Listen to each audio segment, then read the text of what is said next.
Olá, tudo bem? Me chamo Kelly. Eu e meus amigos iremos falar um pouco sobre a importância da análise descritiva de dados, tá? Que ela é uma abordagem de estatísticas que são utilizadas para resumir, organizar e interpretar um conjunto de dados. Dessa maneira, é mais compreensível. O seu objetivo nada mais é que fornecer dados por meio de medidas numéricas e representações gráficas, sem fazer previsões ou interferências sobre a população. Ela também descreve e torna visível um fato que ocorreu, identificando o problema, dando resultado e sendo mais fácil a compreensão e facilitando o seu entendimento, certo? Seus principais elementos são as medidas de tendência central, que indicam o valor típico dos dados, a média, a soma dos dados dividido pelo número de observações, mediana, que é o valor que divide os dados no meio enquanto ordenados, moda, valor mais frequente. As medidas de dispersão, elas mostram a variabilidade dos dados. Desvio padrão, mede quantos dados se afastam da média. Variação, quadrado ao desvio padrão, indicando dispersão. Amplitude, diferença entre o maior e o menor valor. Medidas de posição, auxilia na análise da distribuição, tanto quanto quatis, percentes, décis, que divide os dados em partes iguais, tá? A visualização gráfica, ela facilita a interpretação dos dados.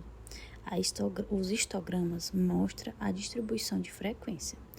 O box plot, por exemplo, ele exibe mediana, quatis e outlier.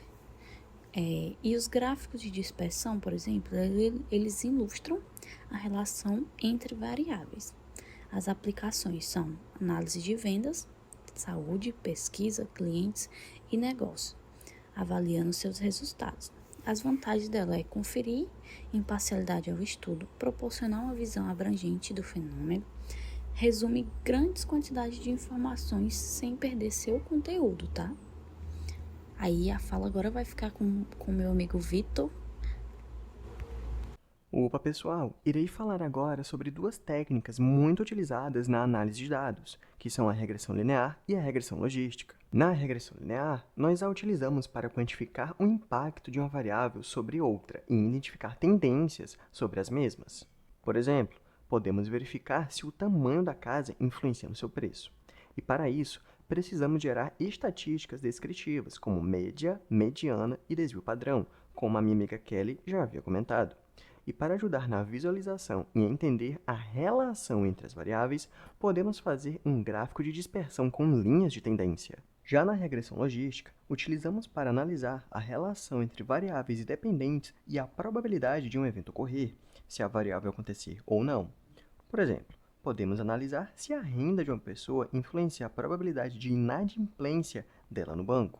E para isso, precisamos explorar as distribuições das variáveis, como histogramas e blockplots. E para ajudar na visualização da relação das variáveis e da probabilidade de acontecer o evento, podemos criar tabelas de frequências e utilizar a curva do sigmoide. Para resumir, a regressão linear nos auxilia na análise descritiva de variáveis numéricas, ajudando a entender tendências e relações quantitativas.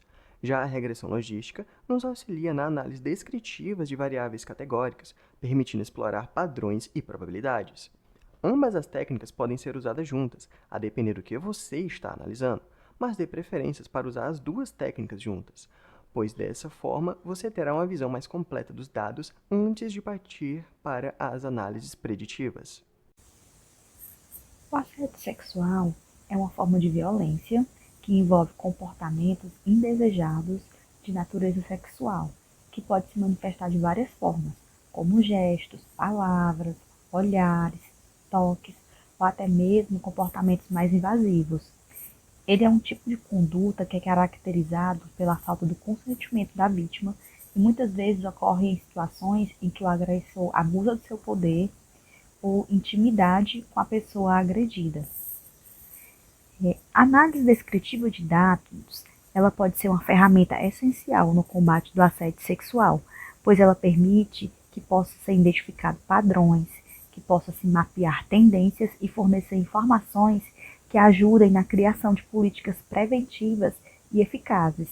E além disso, A análise descritiva de dados pode ser usada também para analisar dados sobre denúncias, como, por exemplo, a frequência e o volume de casos em diferentes períodos, os locais e setores com maior incidência de assédio, o perfil das vítimas e agressores, como idade, gênero e o cargo.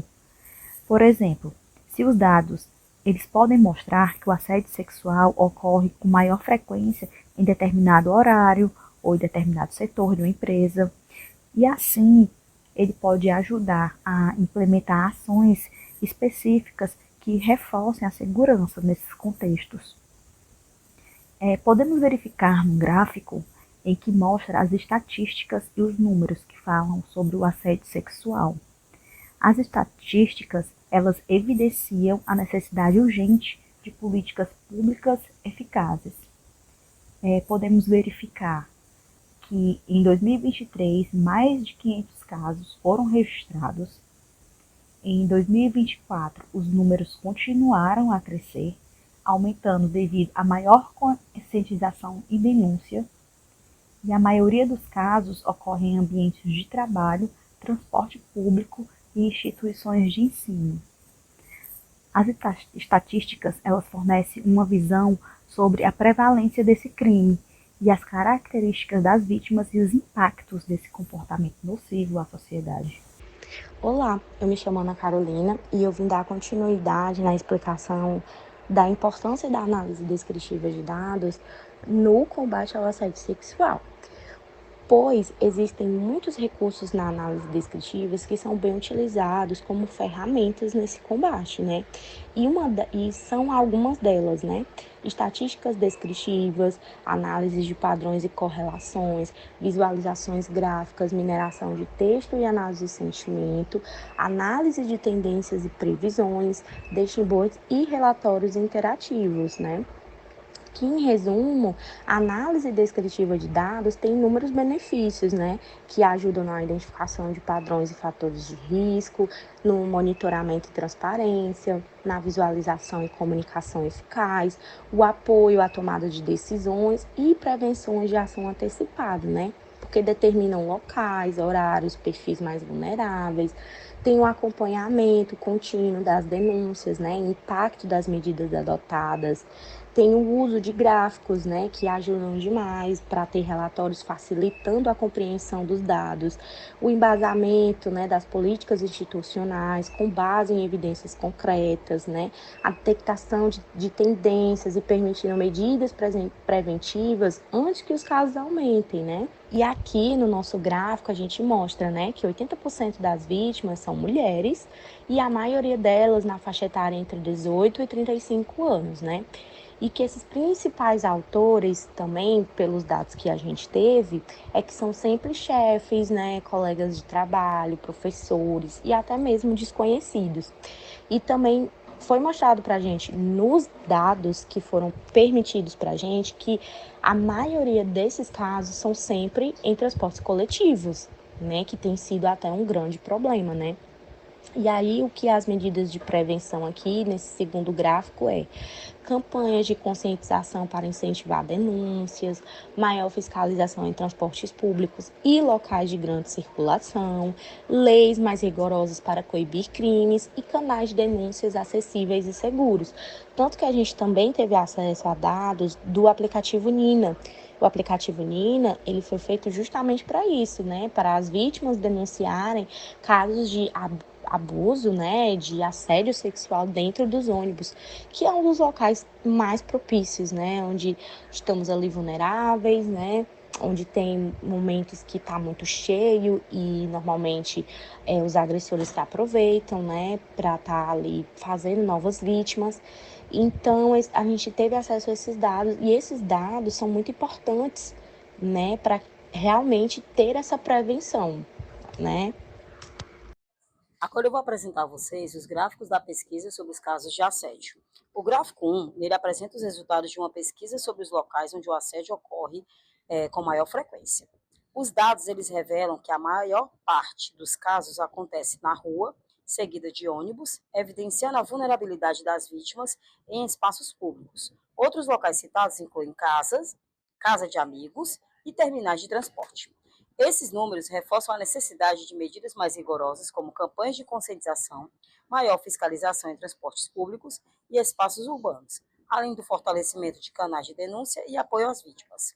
O gráfico 2. Os principais destaques deles são que mais de 10 vezes a maior parte dos respondentes afirmou ter sofrido assédio 10 vezes ou mais. Nunca, 0 vezes. Apenas 6,98% dos participantes relataram nunca ter sofrido assédio. Uma única vez, 13,95% indicam ter sido assediados uma vez.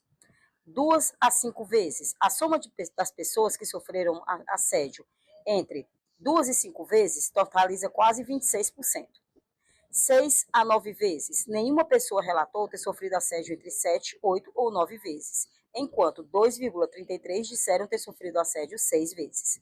Os dados, eles revelam que a maior parte dos participantes enfrentou situações de assédio de forma recorrente, 10 vezes ou mais, indicando um cenário preocupante. A baixa porcentagem de pessoas que nunca sofreram assédio, 6,98%, reforça a prevalência do problema. O gráfico 3, ele fala sobre os principais destaques, que é, não, a grande maioria dos participantes acredita que não existem políticas públicas suficientes para garantir a proteção das mulheres. Já o sim, apenas 9,76% dos respondentes consideram que há políticas públicas adequadas para essa finalidade. Uma análise sobre isso. Os dados, eles refletem que há a percepção generalizada da insuficiência das políticas públicas voltadas para a proteção às mulheres. E a discrepância entre as respostas destaca a necessidade de revisar e ampliar e fortalecer as medidas de combate ao assédio e à violência de gênero, com foco em maior efetividade e alcance.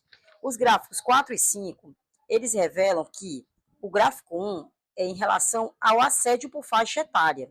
Ele nos relata que as faixas etárias entre 45 a 54 anos e 55 a 64 anos registraram maiores médias de assédios, com 7 ocorrências cada.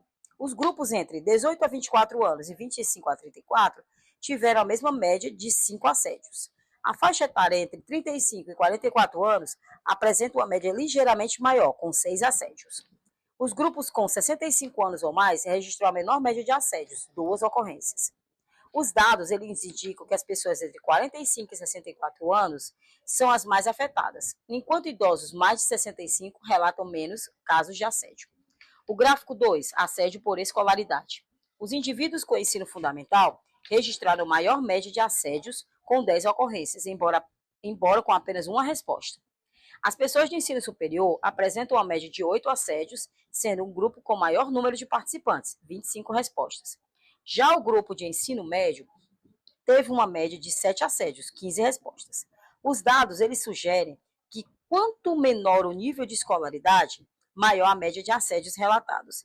Embora a amostra de pessoas com ensino fundamental seja muito pequena para generalizações mais amplas. Essas informações evidenciam a variação de assédio conforme a idade e escolaridade, sugerindo a necessidade de políticas de prevenção mais direcionadas para grupos vulneráveis. Para finalizar, eu vou falar agora sobre a conclusão do nosso trabalho.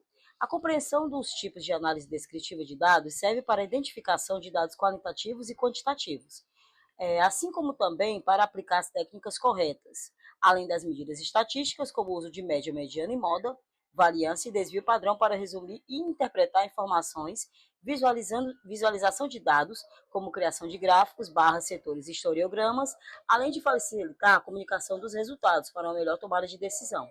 Destacando assim sua importância como base para análises mais avançadas, apoio à tomada de decisões embaçadas, identificação de padrões e anomalias, além de analisar dados de forma descritiva, o que é essencial para interpretar informações, comunicar os resultados com clareza e fundamentar as decisões em diversas áreas.